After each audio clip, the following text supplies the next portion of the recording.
जय श्री राधा रानी सरकार की, जय श्री कृष्ण भगवान की, जय माघ मास महत्यम की। मंदिर श्री बंसी वाले महात्मा यूट्यूब चैनल की ओर से हम आप सभी भक्तों का हार्दिक अभिनंदन करते हैं। आज हम आपको सुनाने जा रहे हैं माघ मास महत्यम के 23वें अध्याय की परम पावन कथा। लेकिन इससे पहले हम आपको माघ मास के बाकी बचे हुए दिनों में जिन नियमों का पालन करना चाहिए उनको फिर से एक बार बताने जा रहे हैं। छोटी सी बात है, लेकिन जो आपने करना है। सबसे पहली बात, माघ मास के इन बाकी बचे हुए दिनों में प्रातःकाल सूर्य उदय होने से पहले स्नान करें। आप ठंडे या गर्म पानी जिससे भी चाहें नहा सकते हैं। उसके बाद दूसरी बात, माघ मास महत्यम की कथा को प्रतिदिन आपने सुनना है। तीसरी बात, श्रीमद् भागवत महापुराण की कथा को भी आप प्रतिदिन पढ़ें या सुनें। उसके बाद चौथी बात, जितना हो सके अपनी शक्ति के अनुसार दान पुण्य अवश्य करें। इसके बाद पांचवी बात, भगवान के मंगलमय नामों का जाप करें, श्रीमद् भगवद गीता का पाठ करें या सुनें। इन सब धर्मों का पालन करें तो इससे भगवान की अनंत कृपा मिलती है। माघ मास में इन धर्मों का अगर हम पालन करते हैं तो अन्य दिनों की अपेक्षा हमें ज्यादा फल मिलता है। तो अब माघ मास महत्यम के 23वें अध्याय की परम पावन कथा, जो कि इस प्रकार है। लोमश ऋषि जी महाराज आगे की कथा का वर्णन करते हुए कहने लगे हैं कि जिस पिशाच को देवदूति ने मुक्त किया वह पहले द्रविड़ नगर में चित्र नाम वाला राजा था। वह बड़ा शूरवीर, सत्यपरायण तथा पुरोहितों को आगे करके यज्ञ आदि करता था। दक्षिण दिशा में उसका राज्य था और उसके कोष धन से भरे हुए थे। उसके बहुत से हाथी, घोड़े और रथ थे और वह अत्यंत शोभा को प्राप्त होता था। बहुत सी स्त्रियों में क्रीड़ा करता था और अनेक यज्ञ उसने किए थे। वह नित्य अतिथियों की पूजा करता था, शस्त्र विद्या में निपुण था और ब्रह्म विद्या भी जानता था। ब्रह्मा, विष्णु, महेश तथा सूर्य की पूजा सदैव किया करता था। वह वन में भी स्त्रियों से घिरा हुआ क्रीड़ा किया करता था। एक बार वह पाखंडियों के मंदिर में गया और वेदहीन भस्म लगाए हुए महात्मा पाखंडियों से उस राजा की बातचीत हुई है। पाखंडियों ने कहा है कि हे राजन, शैव धर्म की महिमा सुनो। इस धर्म के प्रभाव से मनुष्य पाप को काट कर मुक्त हो जाता है। सब वर्णों में शैव मत ही मुक्ति का देने वाला है। शिव की आज्ञा के बिना दान, यज्ञ और तपस्या से भी कुछ नहीं बनता। शिव का सेवक होकर भस्म धारण करे।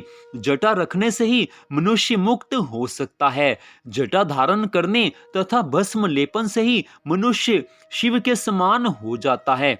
इसके बराबर कोई पुण्य नहीं है। जटा भस्म धारण किए हुए सभी योगी शिव के सदृश होते हैं। अंध, जड़, नपुंसक तथा मूर्ख सब जटा से ही पहचाने जाते हैं। शैव सदा ही पूजनीय हैं। विश्वामित्र क्षत्रिय होकर भी तपस्या से ब्राह्मण हो गए। अतएव भगवान शिव की पूजा के समय किसी बात का विचार नहीं करना चाहिए। तप से ही ब्रह्मणत्व प्राप्त होता है, जन्म से नहीं। इस कारण शैव का दर्शन उत्तम है तथा भगवान शिव के सिवाय दूसरे देवता का पूजन ना करें। भगवान शिव की भक्ति करने वाले को भगवान विष्णु का त्याग करना चाहिए, ना तो भगवान विष्णु की मूर्ति का पूजन करना चाहिए। और भगवान विष्णु के दर्शन से भगवान शिव का द्रोह उत्पन्न होता है और भगवान शिव के द्रोह से रौरव आदि नरक मिलते हैं। इसलिए भव सागर से पार होने के लिए भगवान विष्णु का नाम भी नहीं लेना चाहिए। शिव भक्त निशंक होकर जो शिव से प्रेम करता है वह कैलाश में वास करता है। इसमें कुछ संदेह नहीं है कि इस धर्म के पालन करने वालों का कभी नाम नहीं होता। ऐसे पाखंडी के वचन सुनकर राजा ने मोह में आकर उनका धर्म ग्रहण कर लिया और वैदिक धर्म को त्याग दिया है। श्रुति, स्मृति और ब्राह्मणों की निंदा करने लगा है। उसने अपने घर के अग्निहोत्र को बुझा दिया पाखंडियों की बात को सच मानकर उसने सारे धर्म के कार्य बंद कर दिए। भगवान विष्णु की निंदा करने लगा और सब वैष्णवों से द्वेष करने लगा और बोला कि कहाँ है विष्णु, कहाँ देखा जाता है, कहाँ रहता है, किसने देखा है। और जो लोग नारायण का भजन करते थे उन सबको वो दुख देता था। पाखंडियों का मत ग्रहण करके राजा वैदिक धर्म, व्रत, दान और दानियों को नहीं मानता था, अन्याय पूर्वक सबको दंड देता था। वह कामी राजा सदा स्त्रियों के समूह में घिरा रहता और क्रोध से भरा रहता। गुरु तथा पुरोहितों के वचनों को नहीं मानता था। पाखंडियों पर विश्वास करता हुआ उनको गांव, हाथी, घोड़े और स्वर्ण आदि देता था। उनके सब कार्य करता, भस्म धारण करता और मस्तक पर जटा रखता था। जो कोई भगवान विष्णु का नाम लेता उसका वध करके दंड दिया जाएगा। यह सब जगह ढिंढोरा उसने पिटवा दिया था। उसके डर से ब्राह्मणों तथा वैष्णवों ने उस देश को छोड़ दिया और दूसरे देशों में चले गए। सारे देशवासी केवल नदी के जल से जीते थे। जीविका से दुखी होकर वृक्ष आदि नहीं लगाते थे और ना ही खेती करते थे। प्रजा अन्न के अभाव में गला सड़ा अन्न भी खा लेती थी। आचार विचार, अग्नि क्रिया सबको छोड़कर काल रूप की तरह वह राजा शासन करता था। सारे धर्म कार्य उसने बंद कर दिए थे। अब यह अत्याचारी राजा इतना अत्याचार करने लगा कि सब उससे बड़ा परेशान होने लगे हैं, सब उससे दुखी होने लगे हैं।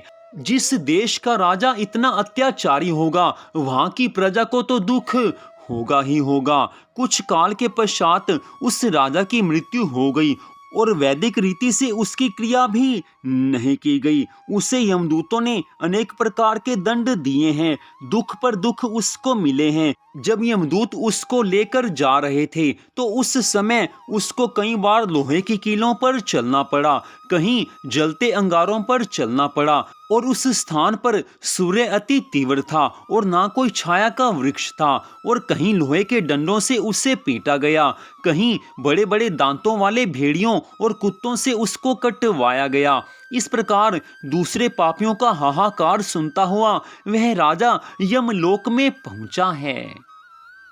तो यहीं पर माघ मास महत्म के 23वें अध्याय की कथा का विश्राम होता है। इस कथा में स्पष्ट बताया गया है कि जो धर्म का पालन नहीं करता, पाखंडियों के धर्म को मानता है, उसका जीवन आगे नरक में ही बीतता है। भगवान की भक्ति करने वाले सदा भगवान शिव और भगवान विष्णु को समान भाव से देखते हैं।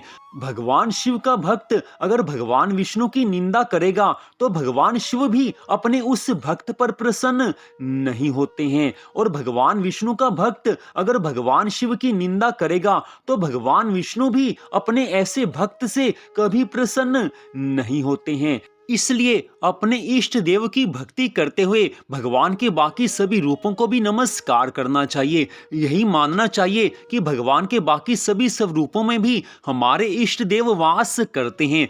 निंदा तो कभी भूल कर भी किसी की नहीं करनी चाहिए। मनुष्य का जीवन केवल भगवान की भक्ति के लिए मिला है और भगवान की भक्ति करते हुए अपने संसार के सब कार्य करने चाहिए। इससे भगवान की कृपा मिलती है। तो आज की इस कथा को सुनने के लिए आप सबका हार्दिक धन्यवाद। भगवान श्री राधा कृष्ण जी की, भगवान श्री गौरी शंकर जी की माघ मास महत्म की अनंत कृपा सदा आप सब पर, आपके परिवार पर बनी रहे। इसी मंगल कामना के साथ जय श्री राधा रानी सरकार की, जय श्री कृष्ण भगवान की, जय माघ मास महत्म की। जय जय श्री राधे, जय जय श्री राधे, जय जय श्री राधे श्याम।